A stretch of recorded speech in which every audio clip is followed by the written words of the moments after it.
예, 오늘은 거룩한 주님의 날입니다. 우리 주일 예배를 하나님 앞에 올려드리게 됩니다. 주일 예배에 초청된 모든 성도님들 주의 이름으로 사랑하고 환영하고 축복합니다. 서로 온라인으로 예배드리는 모든 성도님들 귀한 가정마다 하나님의 은혜가 넘쳐나시기를 바랍니다. 우리 서로 옆에 있는 분들과 서로 함께 인사 나누며 축복하기를 원합니다. 네, 사랑합니다. 축복합니다.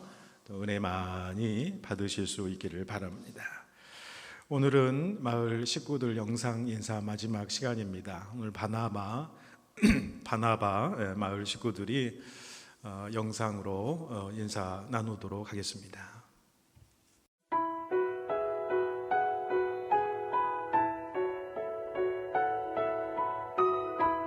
안녕하세요. 김윤지. 네, 문진영. 얘는 완야 가족입니다. 네, 우리 교회가 2020년 일어나라 빛을 발하라라는 그 말씀으로 시작을 했는데요. 많이 못 뵙고 있지만 그래도 우리 교회 모든 분들이 어느 곳에 있든 항상 선한 영향력을 발휘하면서 빛을 발하는 존재로 잘들 계실 거라고 믿습니다. 이제 교회에서 곧 다 같이 만날 수 있는 날을 손꼽아 기다리고요. 항상 건강하시고 어딜 가든 모든 일에 기쁨이 은혜가 함께하기를 간절히 바랍니다. 우리 다시 만나는 날까지 항상 파이팅해요. 파이팅해요. 바이바이. 사랑합니다. 안녕하세요. 바나바 마을의 박소율, 박지연, 윤채영입니다. 작년 12월에 들어와 교회 식구들의 많은 도움과 기도로 저희 건강히 잘 지내고 있어요. 한 분 한 분 찾아뵙고 인사드려야 했는데 코로나로 인해 자꾸 미뤄졌습니다. 힘든 시기이지만 더욱 하나님만을 의지하고 찬양하는 매일이 되길 기도할게요. 모두 건강하시고 사랑합니다. 안녕하세요, 교회 여러분. 강윤준 장로입니다. 김우식 강사입니다. 코로나로 인하여 여러분들을 만나지 못한 지가 참 오래되었습니다. 보고 싶습니다. 이제 다행히 교회에서도 예배가 시작이 되었습니다. 여러분들 교회에서 만나서 예배도 정성스럽게 드리고 또 같이 교제도 나누는 시간이 되었으면 합니다. 여러분도 건강하시고요. 교회에서 꼭 만나길 바라겠습니다. 저도 교회에서 기다리겠습니다. 빨리 모두들 교회에서 함께 예배드리며 교제할 수 있는 그 시간을 기다리고 있겠습니다. 여러분 사랑합니다. 축복합니다.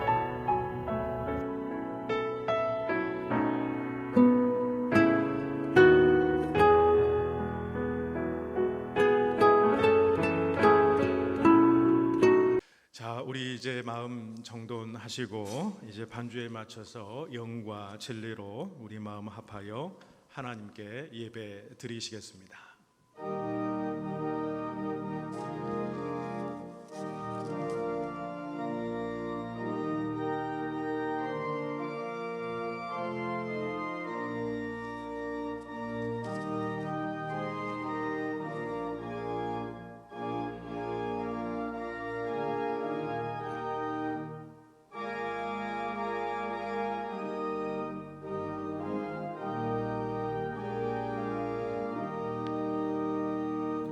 여호와의 집, 우리 여호와의 성전, 곧 우리 하나님의 성전들에 서 있는 너희여, 여호와를 찬송하라.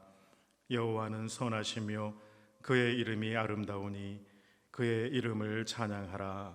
여호와께서 자기를 위해 야곱 곧 이스라엘을 자기의 특별한 소유로 택하셨음이로다. 아멘. 은혜와 진리가 충만하신 하나님 아버지, 십자가 사랑으로 새 생명을 얻은 저희들이 그 은혜에 응답하며 예배를 올려드립니다.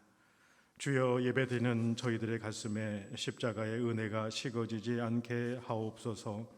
구원의 감격이 소멸되지 않게 하도록 우리 마음을 지켜주시옵소서. 오늘도 주님의 빛난 얼굴을 들어 우리에게 비추어 주시고 우리 심령에 새로운 은혜를 충만하게 채워 주시옵소서. 주님 안에서 참된 기쁨과 평안을 누리는 예배가 되기를 간절히 소원하오며 우리 주님 예수님의 이름으로 기원하옵나이다. 아멘.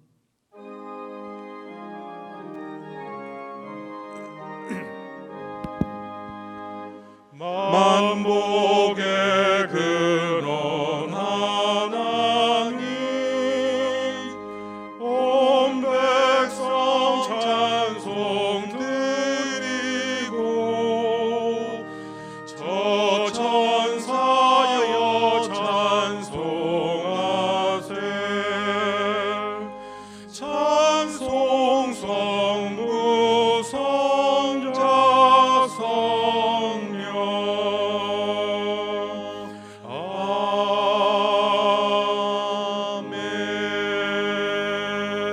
아멘. 이제 우리 사도신경으로 우리의 신앙을 고백하시겠습니다.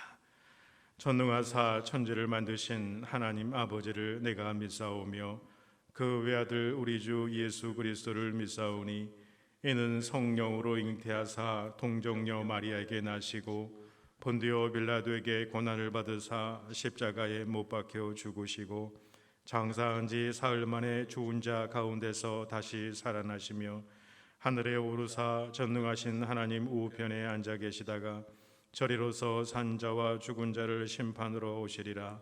성령을 믿사오며 거룩한 공예와 성도와 서로 교통하는 것과 죄를 사하여 주시는 것과 몸이 다시 사는 것과 영원히 사는 것을 믿사옵나이다. 아멘.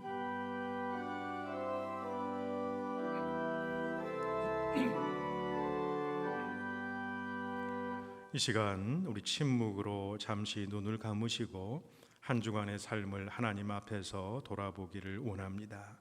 하나님 앞에 우리의 연약함과 두려움을 아뢰며 하나님 앞에 온전하지 못한 모습이 있다면 용서함을 구하며 주의 긍휼하심을 바라는 기도를 드리시겠습니다.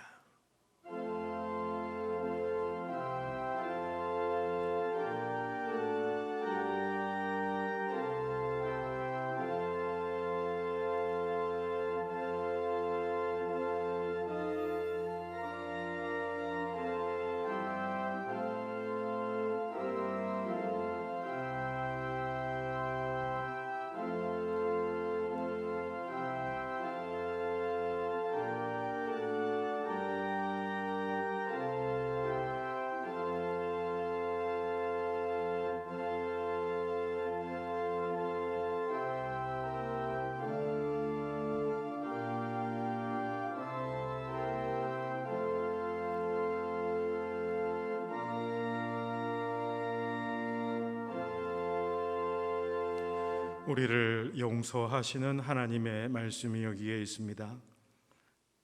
그의 노여움은 잠깐이요 그의 은총은 평생이로다.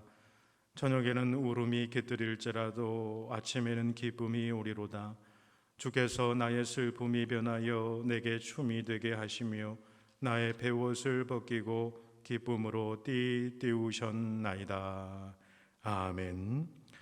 이제 우리 찬송가 420장 부르신 이후에 김정래 장로님 대표기도 인도해 주시겠습니다.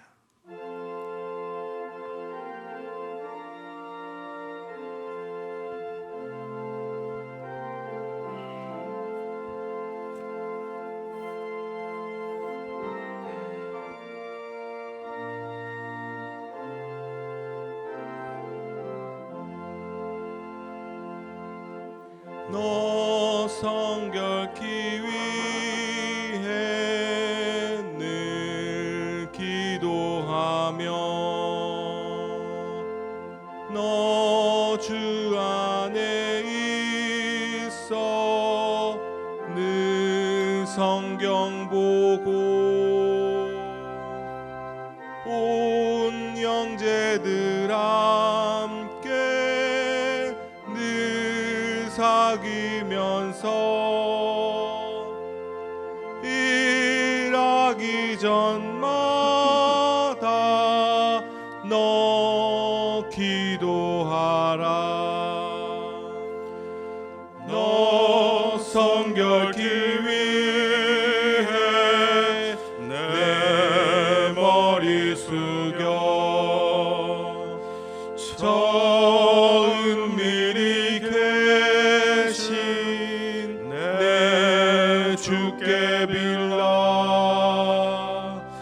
주 사귀어 살면 주 닮으리니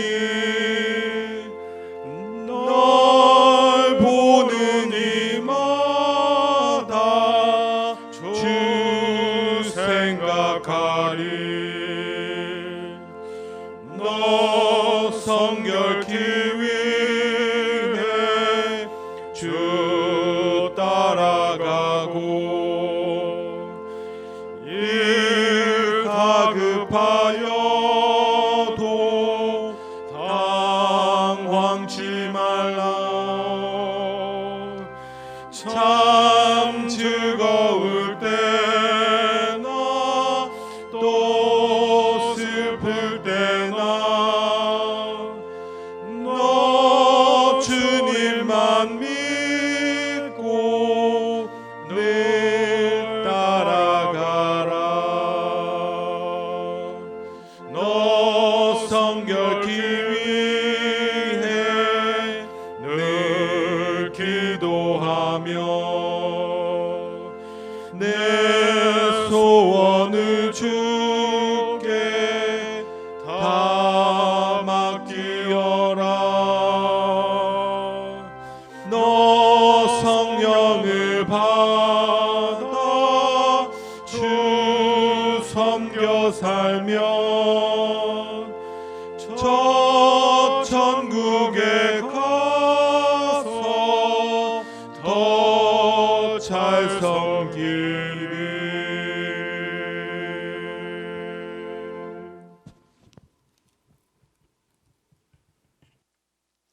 만군의 여호와 하나님 아버지의 인자하심을 우리가 영원히 노래하며 주님의 성실하심을 우리의 입술로 만방에 증거하리이다. 우리가 이 시간 예배하오니 주 하나님 아버지만 경배를 받으시옵소서. 하나님 아버지, 코로나라는 전염병으로 인하여 서로 대면할 수 없는 생활이 성도의 삶을 무기력하게 하며 성도의 계좌는 점점 미약해가며 서로 주님의 사랑 안에서 위로하고 위로받기 힘겨운 시간들의 연속이 우리의 생활을 힘겹게 합니다. 진정 하나님 아버지의 뜻이 무엇인지 분별할 수 있도록 지혜를 허락하여 주시옵소서. 주님의 말씀 안에서 우리의 행할 바를 밝히 알아 우리가 주 안에서 믿음의 생활을 견고히 하며 모든 열방과 민족이 이 고난의 시간을 극복할 수 있도록 주님의 은혜로 감싸 안아 주시기를 간절히 소망합니다. 하나님 아버지, 예배의 소중함이 어느 때보다도 중요하오니 주님의 얼굴을 구하는 우리의 진실한 예배 가운데 임재하사 주 안에서 평안과 기쁨과 소망의 빛을 볼 수 있도록 허락하여 주시옵소서. 하나님 아버지, 오강철 담임 목사님을 통하여 우리에게 주시는 진리의 말씀을 경청하기 원하옵나이다. 우리가 마음을 겸비하여 말씀을 받을 때 그 말씀의 빛이 우리의 혼미한 영혼을 깨워 주님 말씀의 전신갑주를 입히시고 우리가 구원의 은혜를 힘입은 자요 하나님의 자녀요 또한 하나님 아버지의 상속자임을 고백하게 도와주시옵소서. 하나님 아버지, 건강에 연약한 성도들을 위하여 기도합니다. 최태호 장로님, 이병규 집사님, 안종숙 권사님, 김영원 장로님, 박소율, 방세진, 임주원, 주님 그 능력의 오른손에 의탁하오니 회복하여 주사 주님의 이름이 영화롭게 높임을 받기 원하옵나이다. 하나님 아버지, 우리의 예배 공동체를 허락해 주심을 감사드립니다. 담임 목사님의 매일 말씀으로 영혼을 쏘성케 하심을 감사드립니다. 교육부를 위하여 섬겨주시는 목사님이 계셔서 감사합니다.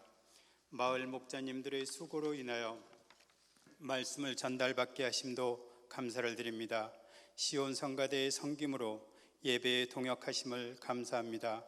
인터넷 예배를 위하여 수고하시는 형제분들의 섬김에 감사를 드립니다. 찬양을 위하여 반주로 수고하시는 분들의 헌신에 또한 감사를 드립니다. 각자 맡은 부서에서 직분의 충실함을 감당하시는 성도님 한 분 한 분을 있기에 저희들이 감사를 드립니다.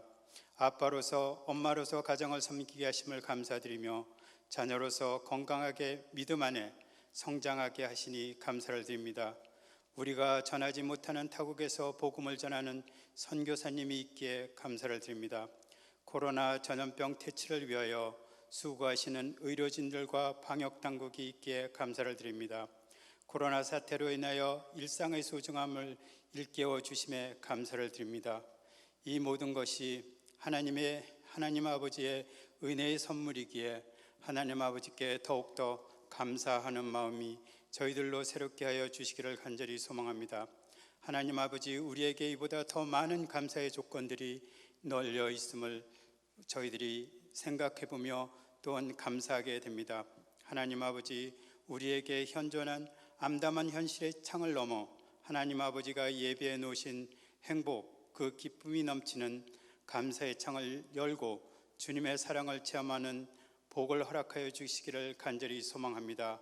어려움이지만 저희들 주님의 말씀과 진리 안에서 더욱더 새 힘을 얻어 하나님의 뜻이 무엇인지를 분별하여 주님의 자녀로서의 충성된 삶을 살아갈 수 있도록 주님 늘 일깨워 주시고 도와주시기를 간절히 소망합니다. 감사드리며 예수님의 이름으로 기도드렸사옵나이다. 아멘.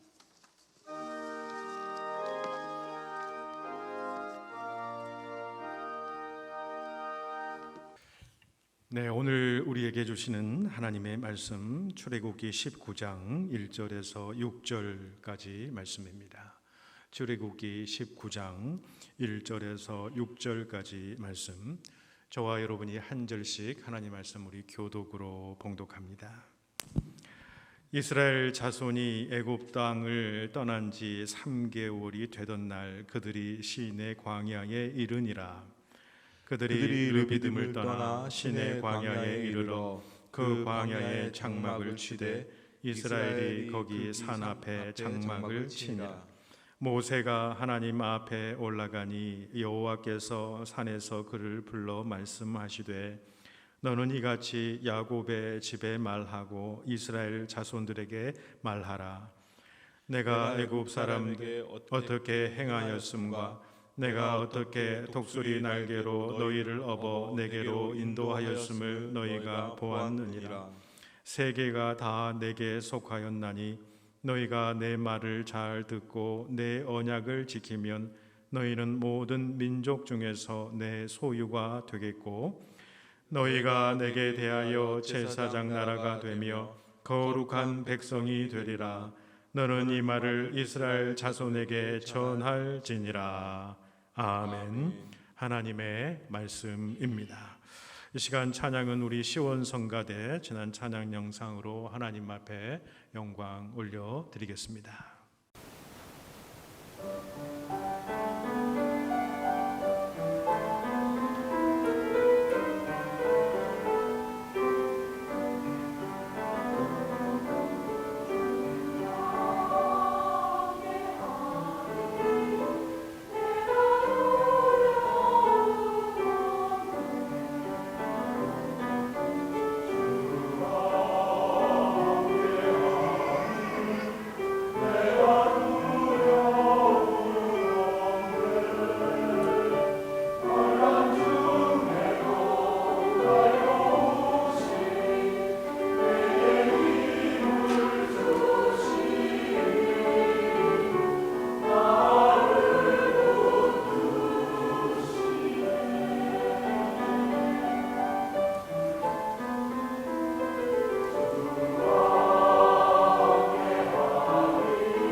오늘은 약속의 백성으로 살아가기라고 하는 제목을 가지고 함께 은혜의 말씀을 나누고자 합니다. 유명한 초베스트셀러지요. 갈매기의 꿈이라고 하는 책을 쓴 리차드 바크가 쓴 또 다른 이 소설 가운데에 영어 원 제목으로는 소울메이트, 영혼의 동반자라고 번역된 그런 책이 있습니다. 이 책은 자신의 인생의 경험을 바탕으로 해서 쓴 자전적인 소설이지요. 리차드 바크는 공군을 제대하고 상업 비행기 조종사로 일하던 중에 이 갈매기의 꿈을 쓰게 되고, 말하자면 아침에 일어났더니 유명한 인사가 되었다라는 말이 있는 것처럼 하루아침에 온 국민들이 아는 유명 인사가 되고요. 또 엄청난 책이 팔림으로 인해서 그 책 하나로 인해서 당시 백만장자의 그 반열에 오르게 됩니다. 그러나 그는 그런 자신의 재물에 대해서 별 관심이 없었습니다. 그래서 자신의 모든 가진 돈들을 투자자에게 다 맡깁니다. 그리고는 자신은 자신의 일을 해나가면서 특별히 자신의 영혼의 동반자를 찾아 나서게 됩니다. 자, 그러던 중에 국세청으로부터 엄청난 액수의 세금 폭탄을 맞게 되지요. 나중에 알고 보니까 믿고 맡긴 사람들에게 사기를 당한 것이었겠죠. 그 사람들은 다 흔적도 없이 지금 사라져버린 상황이고 모든 책임은 자기가 져야 될 그런 상황이었습니다. 하루아침에 파산당한 거지요. 빈털터리가 되어버리고 말았습니다. 그런데 다행인 것은 그러한 와중에 자신의 영혼의 동반자인 레슬리 페리시라고 하는 여인을 만나게 되지요. 이 영혼의 동반자, 그의 책은 이런 인생의 경험을 바탕으로 해서 쓴 책이다라는 것입니다. 그 소울메이트, 영혼의 동반자가 자신이 만난 그 여인이었지요. 그 여인과의 인생의 경험을 통해서 진정한 소울메이트, 영혼의 동반자는 누구인가를 쓴 자전적으로 경험한 일들을 쓴 책을 우리가 보게 됩니다. 리차드 바크는 그의 책에서 이렇게 말합니다. 영혼의 짝은 영혼의 성숙을 위해서 함께 걸어갈 수 있는 사람입니다. 나의 영혼을 깨우쳐주고 나의 가치를 인정해주는 사람입니다. 말없이 나를 지켜보고 있어도 나의 영혼을 아름답게 만들어주는 사람이 바로 영혼의 짝 소울메이트인 것입니다. 나는 당신을 통해 많은 것을 배우고 성장했으며 나 또한 당신에게 몇 가지 아주 중요한 긍정적인 헌신을 했다고 생각합니다. 우리들은 서로의 손길을 닿았기 때문에 보다 나은 인간이 되었습니다. 그 소설 가운데 이런 글은 소울메이트, 영혼의 동반자가 어떤 것인지 잘 보여주는 대목이라고 생각을 합니다. 영혼의 짝은, 영혼의 동반자는 함께 성숙을 향해서 함께 발걸음을 내디딜 수 있는 사람이지요. 내가 깨우칠 수 없었던 것들을 깨우치고 나의 영혼을 깨우치고 성숙하고 우리의 영혼을 아름답게 만들 수 있는 동반자를 의미합니다. 서로가 서로에게 배우고 성장하며 서로에게 헌신을 하며 그것을 통해서 보다 나은 인간의 모습으로 전진해 나아가는, 함께 나아가는 그러한 동반자, 이게 바로 영혼의 동반자이겠지요. 저는 이 리차드 바크가 말하는 소울메이트의 가장 핵심적인 요소를 그의 말에서 또한 찾아봅니다. 그런 이렇게 이야기를 합니다. 나는 울지 않았다. 우리의 무언의 약속 때문이었다. 우리 둘 중 한 사람이 몹시 지쳤거나 아프거나 다쳤을 때나 또는 심한 충격을 받았을 때는 다른 사람이 그를 보살펴 주어야 한다는 약속이었다라는 것입니다. 소울메이트를 정의하는 수많은 이야기들이 있을 수 있겠습니다만은 가장 핵심적인 요소를 담고 있는 구절이 그의 말에 있다고 생각합니다. 그것은 바로 무엇이냐? 바로 무언의 약속이다라고 하는 사실입니다. 소울메이트, 영혼의 동반자는 약속의 관계로 묶인 사람을 의미하는 것이지요. 그것도 무언의 약속이다. 말로 할 필요가 없는 서로 간의 약속으로 묶인 사람이라는 거지요. 그것은 믿음과 또 사랑의 약속일 것입니다. 그 약속이 있기 때문에 서로 말은 하지 않지만 바라보기만 해도 서로에게 소망이 되고 기대가 되고 기댈 언덕이 또 되고, 그래서 어떤 상황에서도 함께 한 곳을 응시하며 함께 발걸음을 맞추어서 미래를 향하여서 내디딜 수 있게 하는 그 동반자, 이게 바로 영혼의 동반자지요. 여러분에게 이런 영혼의 동반자가 있으십니까? 무언의 약속을 함께 나누며 지킬 수 있는 사람 말이지요. 그런데 우리가 한편으로 보면 인간 사이에 갖는 약속은 그 영원성을 담지하지 못한 경우가 굉장히 많다라는 것입니다. 그렇다면 우리에게 변함없이 영원한 언약의 관계를 가질 수 있는 소울메이트는 과연 누구일까요? 이 생뿐만 아니라 내 생까지 이어지는 영원한 언약을 가져다 주는 분은 오직 하나님 한 분뿐이시다라고 하는 사실입니다. 그분이 우리의 진정한 영혼의 동반자, 소울메이트시다라는 것입니다. 오늘의 본문은 이스라엘 백성이 약속의 땅을 향해 나아가는 과정에서 시내 광야에서 하나님과 맺게 된 영원한 그 언약을 보여주는 대목입니다. 본문 1절을 보시면 지금 이스라엘 자손들이 애굽 땅을 떠난 지 3개월이 되는 그런 시점을 말씀해 주고 있지요. 이제 그들은 출애굽해서 홍해를 건넌 그런 상태겠지요. 그리고 이제 시내 광야에 도착했습니다. 바로 시내산 자락에 도착을 한 것이지요. 사실 여기까지 이스라엘 백성이 도달할 수 있었던 것도 하나님의 약속의 실현이다라고 볼 수가 있습니다. 처음 모세를 그 사막의 떨기나무 가운데서 하나님께서 부르셨을 때 해주신 언약의 약속이 무엇이냐? 출애굽기 3장 12절에 하나님이 이르시되 내가 반드시 너와 함께 있으리라. 내가 그 백성을 애굽하여 인도하여 낸 후에 너희가 이 산에서 하나님을 섬기리니 이것이 내가 너를 보낸 증거니라. 처음 모세를 부르셨을 때 언약했던 약속의 말씀이 이제 출애굽해서 3개월이 지난 이 시점, 그리고 시내산 광야에서 있게 되었을 때에 하나님을 예배하는 그 장소, 바로 그곳이 하나님께서 예비하시고 약속하신 그 말씀의 성취임을 우리가 또한 보게 됩니다.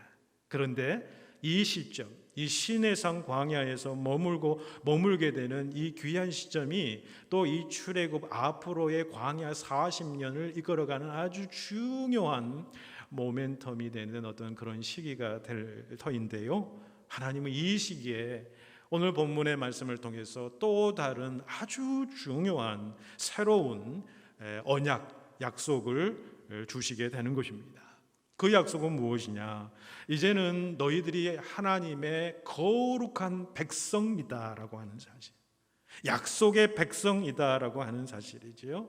그래서 이 시내산에서 이 모세가 이제 시내산 정상에 올라가서 40일 동안 하나님의 율법, 하나님의 계명, 말씀을 받아오지 않습니까? 이 말씀이 하나님의 언약의 핵심이다라는 거예요. 그래서 하나님께서는 이제 이스라엘 백성들은 하나님의 자녀요, 하나님의 거룩한 백성이요, 약속의 백성이다, 말씀이 있는 백성으로 내 언약, 내 말씀을 지키고 살아가라.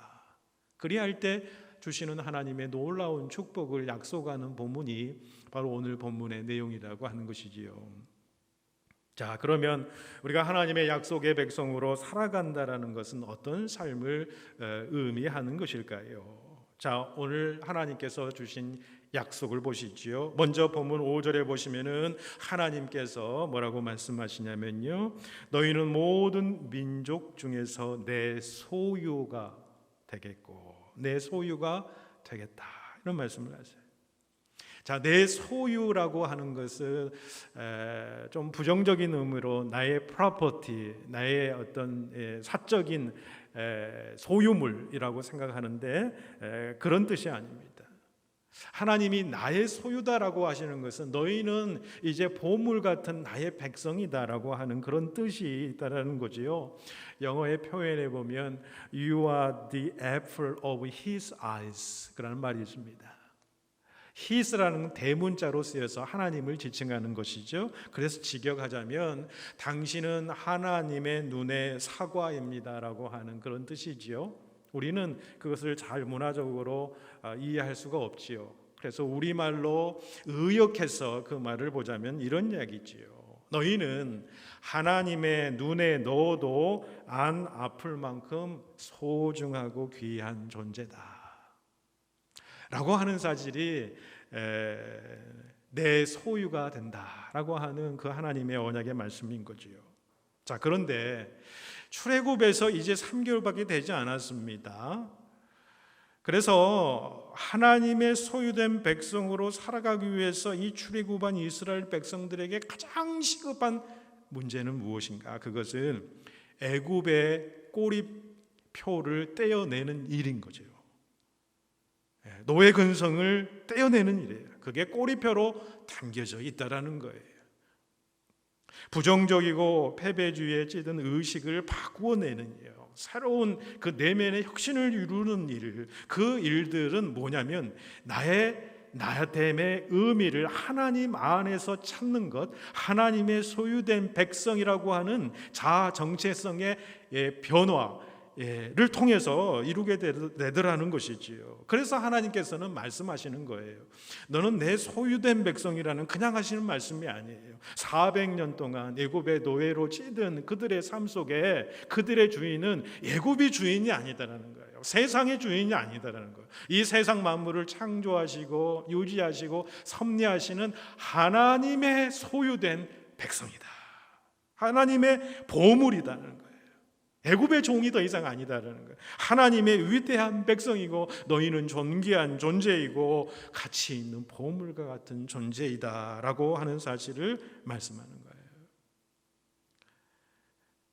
그래서 내 소유가 되겠다라고 하는 것은 우리 신앙인으로 보자면은 존재의 변화, 내면의 혁명을 의미하는 거예요. 이런 사실들은 우리가 신앙생활하면서 다 겪어가게 되어 있다라는 거죠.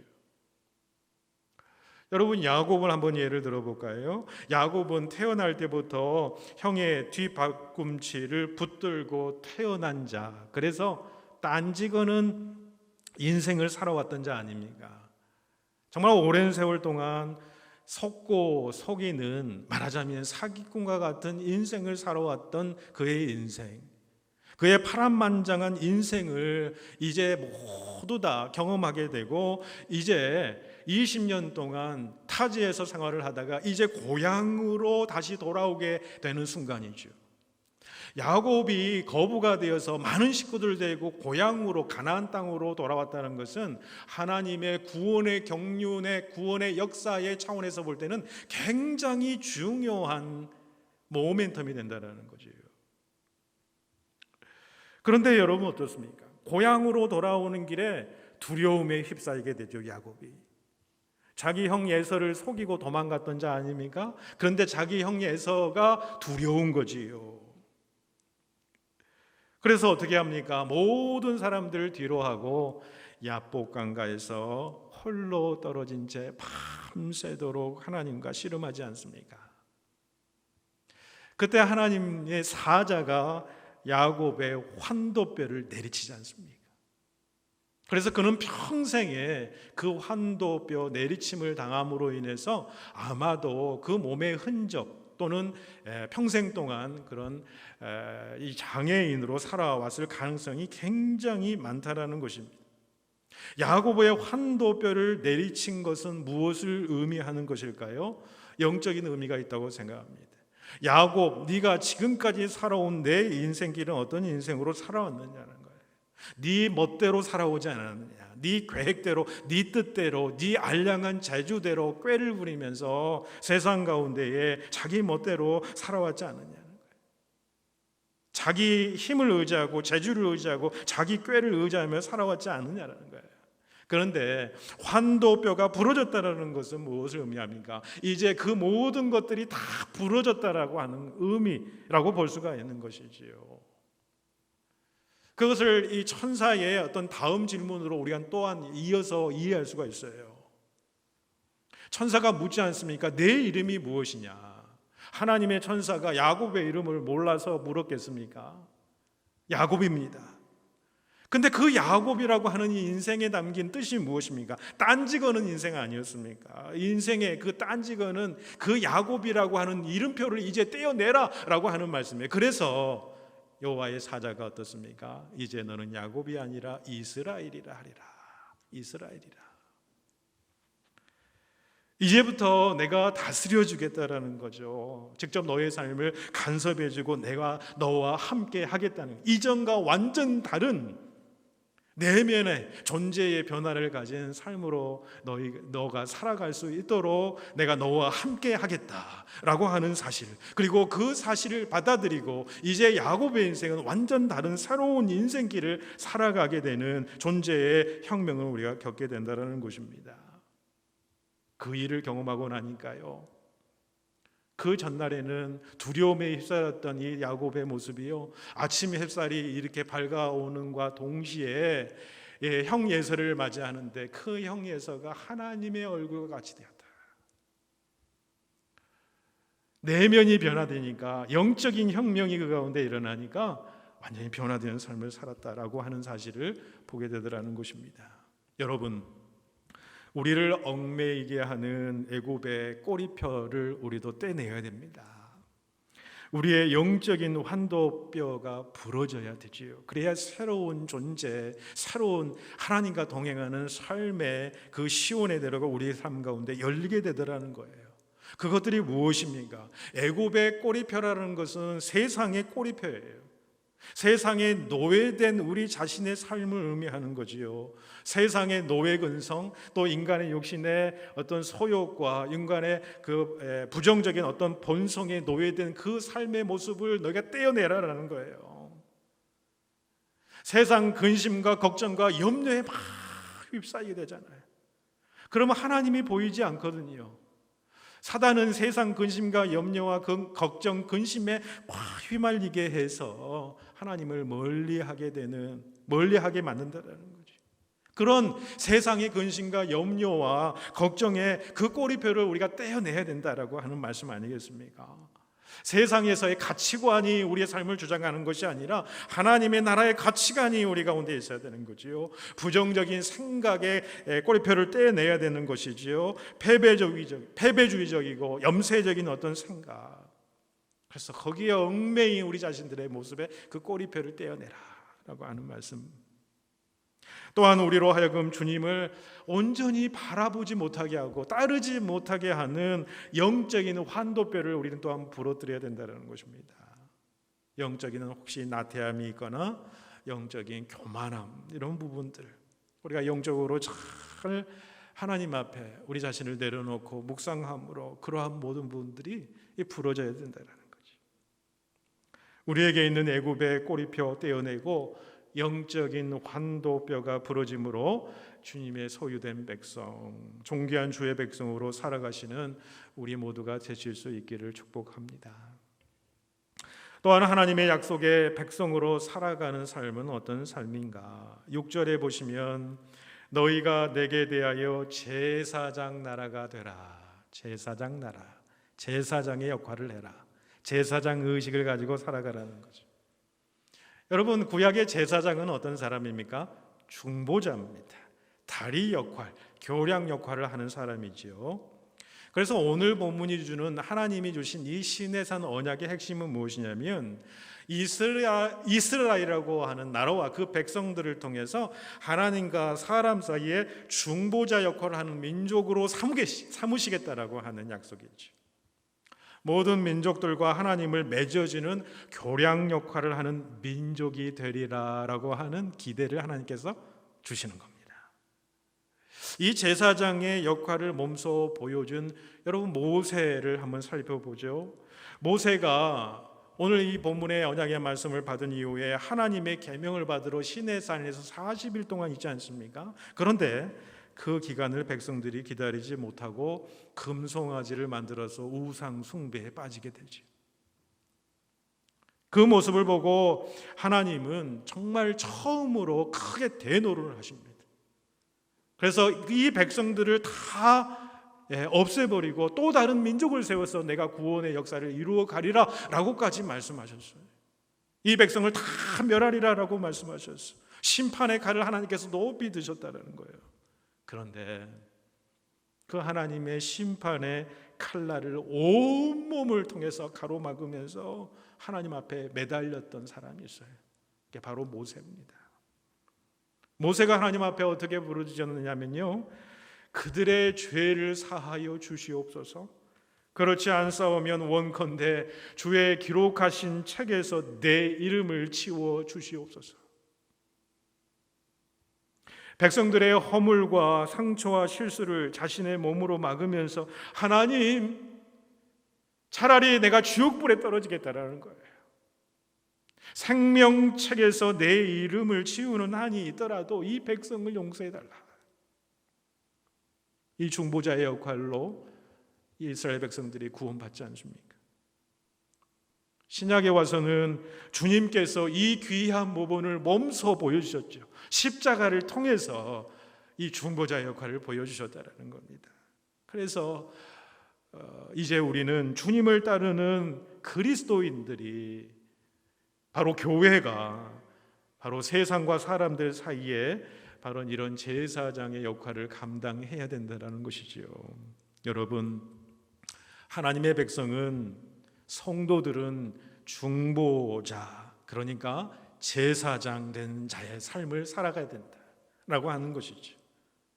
구경꾼이 아니라 역사와 시대와 자연과 이웃의 아픔을 붙들고 살아가는 중보자로 살아가야 된다.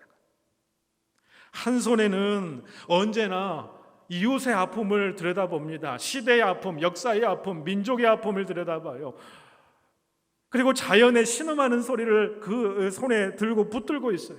그리고 다른 한 손으로는 하나님을 향해 뻗어서 그 이웃의 아픔, 자연의 아픔, 신음하는 소리, 역사와 시대의 그 아픔들을 하나님 앞에 아뢰는, 그래서 교량 역할을 하는, 복을 빚는 그 가운데서 하나님의 구원의 역사를 감당해 나가는 주의 백성들로 살아가는 삶, 이게 바로 제사장 된 자의 삶이죠.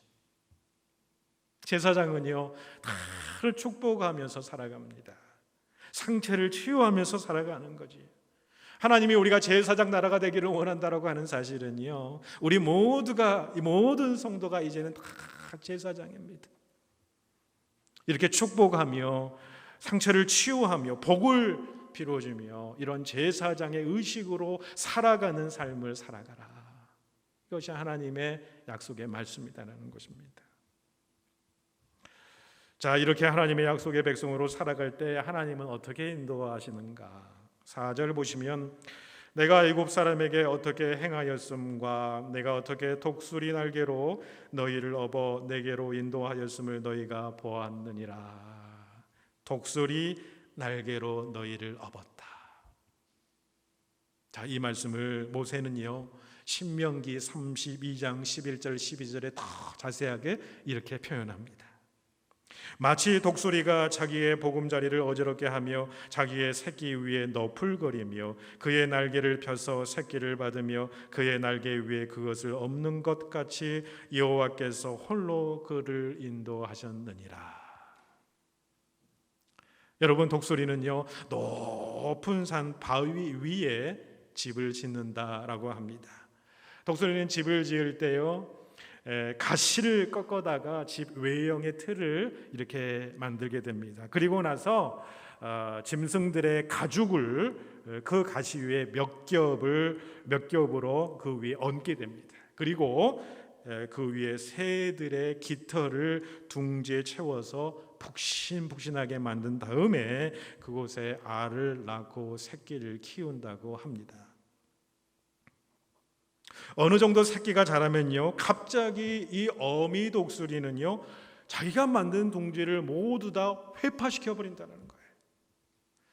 폭신폭신하게 만들었던 깃털도 다 날려버리고요, 그 위에 이 가시에 찔리지 않도록 가죽을 했던 것도 다 날려버리고 이제 가시만 남아있어요. 거기에서는 편하게 있을 수가 없는 것이지요.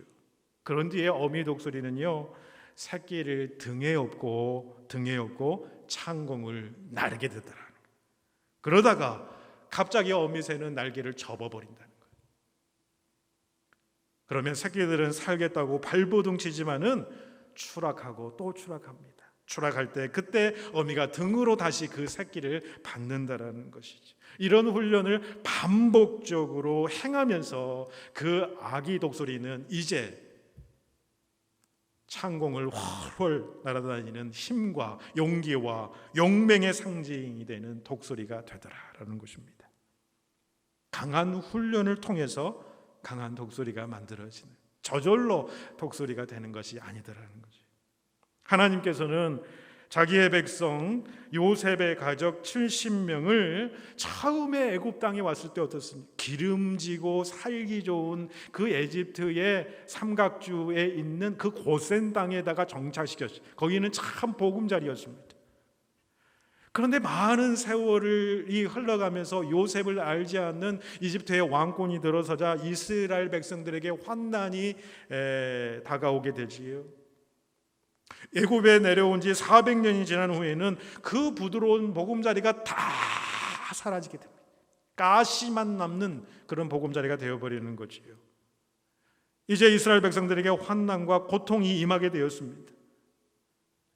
바로의 람셋 성을 건축하는데 이스라엘 백성들이 착취를 당하지요. 무거운 짐을 짊어지게 하지요. 흙을 굽게 하지요. 심지어는 산파들에게 시켜서 나마를 죽이기도 하지요. 그 결과 이스라엘 백성들이 고통 속에서 하나님께 부르짖지 않습니까? 그때에 하나님께서는 그들에게 독수리의 날개를 펴신 거죠.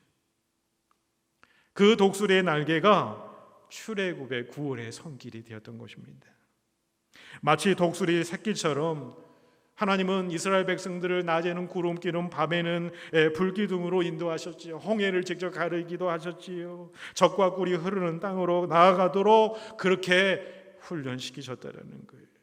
그 광야 40년이 바로 믿음의 연습이에요. 순종의 연습이에요. 신명기 8장 2절에 그래서 이렇게 이야기합니다. 내 하나님 여호와께서 이 40년 동안에 너로 광야의 길을 걷게 하신 것을 기억하라. 이는 너를 낮추시며 너를 시험하사 내 마음이 어떠한지 그 명령을 지키는지 아니 지키는지 알려 하심이라. 카프만 부인이 지은 광야의 셈이라고 하는 책에서 나온 이야기입니다. 본인의 이 생생한 경험을 통해서 그 글을 이제 짓게 되는데 이런 이야기입니다. 나비가 누에고치에서 나올 때 보면은 누에고치의 그 바늘 구멍만한 그 동그란 구멍을 통해서 나비가 나오더라는 거지요. 그런데 이 부인이 자세히 보게 되니까 그 나비가 조그만 구멍이 나올 때에 날개를 푸드덕거리면서 나오는 모습이 너무나도 안타까운 거죠. 너무나도 불쌍하게 보이더라는 것이지요. 그래서 이 카프만 부인이 가위로 그 구멍을 넓게 잘라 주었더니 나비가 쉽게 그 누에고지에서 나오게 되더라는 거지요. 그래서 그녀는 스스로 만족한 거예요. 왜 하나님은 정말 바늘구멍 같은 작은 구멍을 통해서 나오게 해가지고 말이지 이 나비를 고생시키는데 나는 말이지 이 구멍을 크게 뚫어서 나오게 했으니 내가 얼마나 자비롭냐 이런 생각을 했더라는 거예요. 그런데 그녀가 몰랐던 사실이 있습니다. 작은 구멍으로 나올 때에 얘를 쓰는 도중에 이 나비의 영양분이 날개 끝까지 골고루 공급이 된다는 거예요. 그래서 이 작은 구멍에서 마찰하면서 나올 때에 근력이 또 생기고 강해진다라고 하는 사실이죠. 결국 그 부인이 가위로 구멍을 뚫어서 쉽게 나온 나비는 다 죽게 되었고, 작은 구멍을 통해서 힘들게 그렇게 나왔던 그런 나비들은 살아서 날아가더라. 하나님께서 우리를 시련과 고통의 벼랑으로 인도하시는 것 같은 느낌을 받을 때가 우리는 종종 있습니다. 그럴 때 참 고통이지요. 참 어렵고 힘들지요. 그런데 그것들이 다 하나님의 지혜요, 구원의 경륜의 그 과정 속에 있음을 고백하는 것이 또 우리의 신앙생활은 아니라는 거예요. 이 모든 것들이 하나님께서 우리를 깨우치시기 위한 하나님의 일련의 교과 과정 속에 있다라고 하는 사실이지요. 그런 거로 우리는 신앙적으로 볼 때에 세상적으로 어떤 형통한 일만, 세상적으로 잘 되는 일들만 축복이 아닐 수 있다라고 하는 사실이에요. 오히려 세상적으로 형통하고 잘 되고 나갔을 때 하나님을 잃어버리고 하나님을 멀리하는 경우가 있어요. 그는 축복이 아니라 저주가 될 수 있어요. 오직 하나님께서 나를 변화시키고 하나님의 사람으로 연단하시기 위해서 주시는 시련과 고통, 아픔과 패배가 우리 가운데 있다면 그것은 오히려 저주가 아니라 축복일 수 있다라고 하는 사실이죠. 그것을 통해서 나를 훈련시키고, 그것 아니면 내가 변화되지 못하는데 나를 변화시켜서 하나님의 온전한 사람으로 만들어 가시더라. 여러분, 우리가 제사장 나라로 쓰임받는 인생을 사모하신다면 우리는 5절 말씀처럼 주의 말씀 붙들고 순종하며 주의 언약의 말씀을 잘 지켜야 할 줄로 압니다. 때로 우리 인생길에 여전히 우리를 당황케 하고 당혹해 하는 인생의 쓰디쓴 경험을 우리가 하게 될 수도 있지요. 그러나 보십시오. 그 가운데에서도 하나님의 사랑이 있다. 하나님의 지혜가 있고 하나님의 경륜이 그 가운데 있다라는 거죠. 그리고 그 어려움의 시기를 넉넉하게 감당할 하나님께서 구름 기둥과 불 기둥을 우리에게 주시는 그 하나님의 능력이 있다라고 하는 사실을 우리 꼭 잊지 마시기를 바랍니다. 하나님은요, 결국 하나님의 백성 주의 길로 인도하실 줄로 믿습니다. 의의 길로 인도하실 줄로 믿습니다. 하나님의 약속을 우리는 다만 믿고 순종하고 따름으로 하나님의 약속의 응답을 우리들의 삶 속에서 체험하시는 모든 성도님들 되시기를 주님의 이름으로 축복합니다. 기도드리시겠습니다. 사랑의 하나님, 우리에게 축복으로 주신 시련을 시험으로 받고 때로는 저주처럼 생각하고 괴로워한 때도 많았습니다마는 우리의 부족함, 허물을 꾸짖지 아니하시고 선한 길로 인도하신 하나님 진심으로 감사를 올려드립니다. 주께서 베푸신 긍휼과 사랑, 그리고 그 창조적인 능력을 깊이 생각하며 믿고 신뢰하고 말씀을 듣고 행함으로 주의 약속하신 바대로 제사장 나라 되며 이 어려운 시대에 주님의 역사를 감당하는 모든 주의 성도들로 삼아 주시옵소서. 우리 주님 예수님의 이름으로 기도 올리옵나이다. 아멘. 찬송가 391장 부르시면서 준비하신 예물 하나님께 올려드립니다.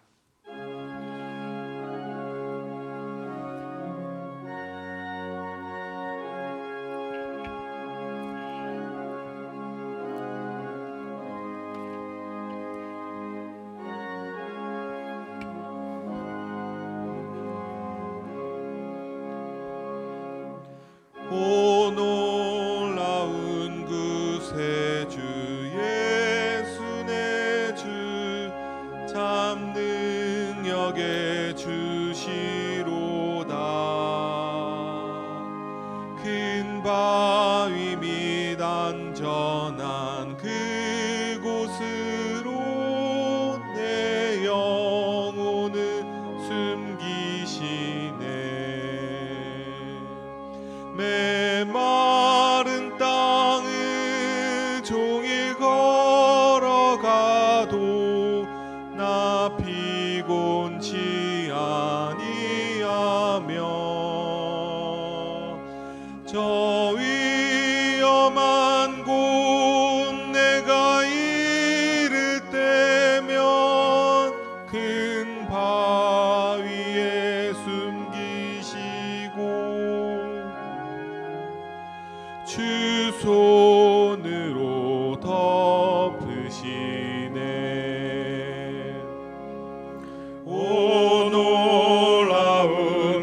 구세주 예수 내 주 내 모든 짐 벗기시네 죄악에서 날 끌어 올리시며 또 나에게 힘 주시네 메마른 땅을 종일 걸어가도 나 피곤치 아니하며 저 위험한 곳 내가 이를 때면 큰 바위에 숨기시고 주 손으로 덮으시네 측량 못할 은혜로 채우시며 늘 성령에 감아주사 큰 기쁨 중 주님을 찬양토록 내 믿음을 도우시네 메마른 땅을 종일 걸어가도 나 피곤치 아니하며 저 위험한 곳 내가 이를 때면 큰 바위에 숨기시고 주 손으로 덮으시네 주 예수님 공중에 임하실 때 나 일어나 맞이하리 그 구원의 은총을 노래하리 저 천군과 전사 함께 메마른 땅을 종일 걸어가도 나 피곤치 아니하며 저 위험한 곳 내가 이를 때면 큰 바위에 숨기시고 주 손으로 덮으시네 참 놀라운 주님, 능력의 주님을 찬양하고 올려드립니다.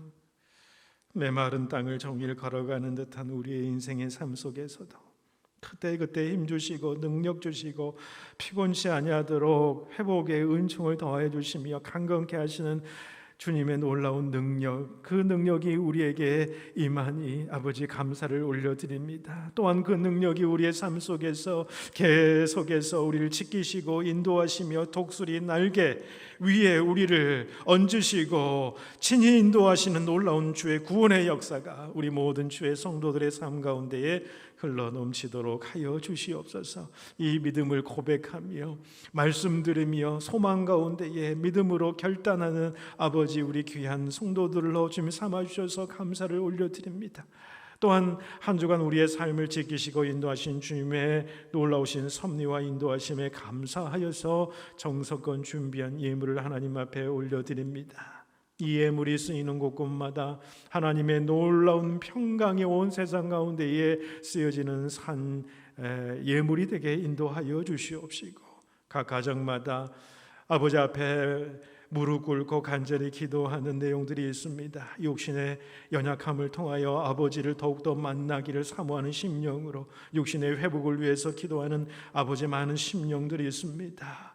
안타까운 심령으로 또한 간호하는 심령들이 있습니다. 또한 미래의 문제를 향하여서 아버지 근심 걱정 염려에 쌓인 아버지 그러한 성도들도 있습니다. 또한 경제적인 문제로 신음하고 있는 성도들이 있습니다. 자녀의 문제로 주님 앞에 간구하는 성도들이 있습니다. 여러 가지 또 문제로 우리 성도들이 하나님 앞에 같이 이 예물과 더불어서 믿음으로 하나님 앞에 올려드리오니 이 모든 믿음의 간구가 주님 안에서 합당하게 선하게 응답되는 귀한 역사가 있게 하여 주시옵소서.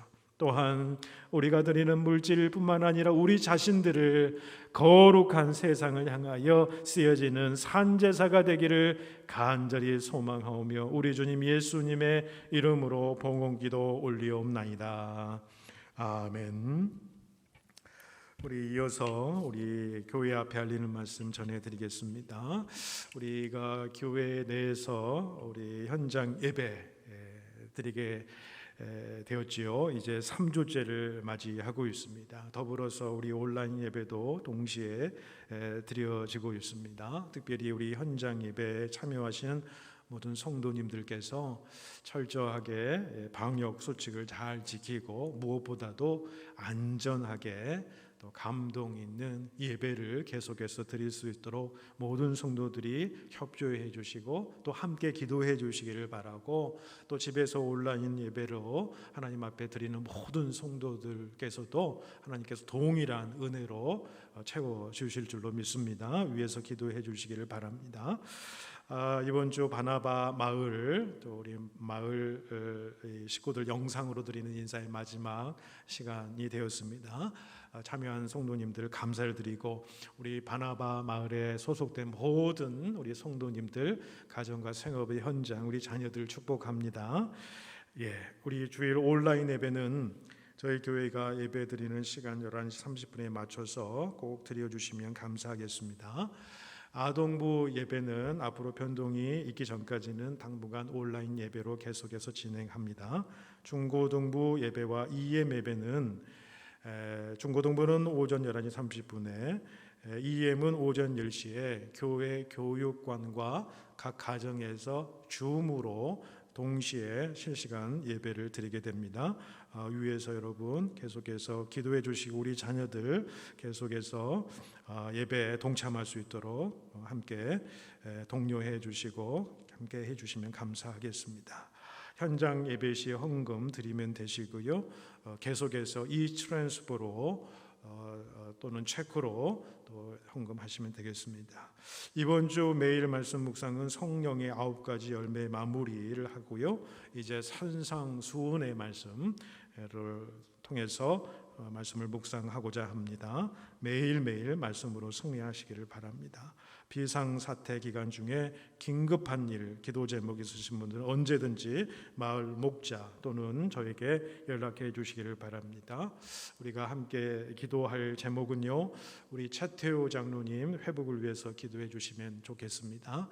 이번 주는 상황들이 지난 며칠간을 통해서 많이 호전되어 가고 있어서 참 기쁜 소식이 아닐 수가 없습니다.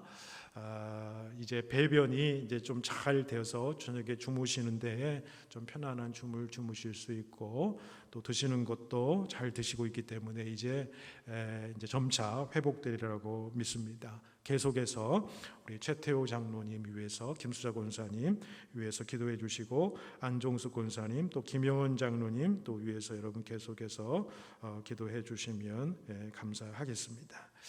자, 또 힘든 한 주간입니다만은 또 주님 안에서 기쁨과 평강을 또 누리실 수 있는 한 주간이 될 수 있기를 바라고, 모든 성도님들 가정과 생업의 현장 가운데에 하나님이 강건케 하시는 역사와 하나님의 또 위로하신 평강이 흘러넘치는 또한 복되는 한 주간 될 수 있기를 축복해 드립니다.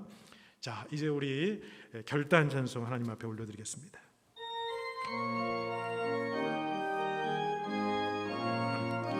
하나님의 사랑을 사모하는 자, 하나님 하나님의 평안을 바라보는 자 너의 모든 것 창조하신 우리 주님이 너를 얼마나 사랑하시는지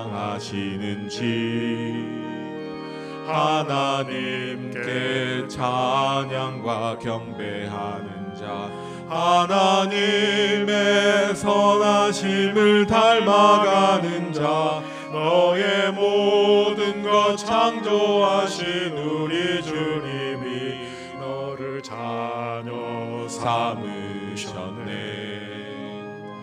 하나님 사랑의 눈으로 너를 어느 때나 바라보시고 하나님 인자한 귀로서 언제나 너에게 기울이시니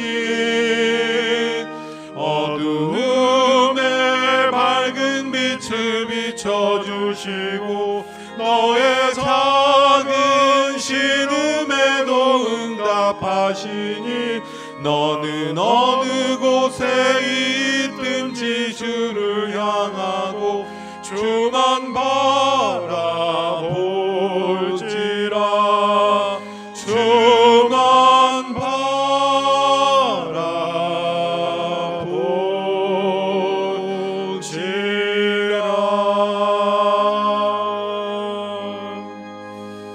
바라볼지라. 지금은 우리 구주 예수 그리스도의 은혜와 하나님의 사랑하심과 성령님의 교통하심이 저희들의 부족함과 허물을 꾸짖지 아니하시고 독수리 날개로 인도하신 하나님, 그리고 당신의 약속을 바라보며 이제는 우리가 제사장과 거룩한 백성 되어 주의 선하신 역사를 감당하기를 소원하고 결단하는 모든 사랑하는 성도 한 분 한 분 위에와 그의 가정과 생업의 현장 위에 또 자녀들과 그들의 미래 위에 그리고 우리가 사랑하는 조국 땅과 이 땅 위에 그리고 저희 복된 교회 위에 이제로부터 영원까지 함께 하시기를 간절히 축원하옵나이다.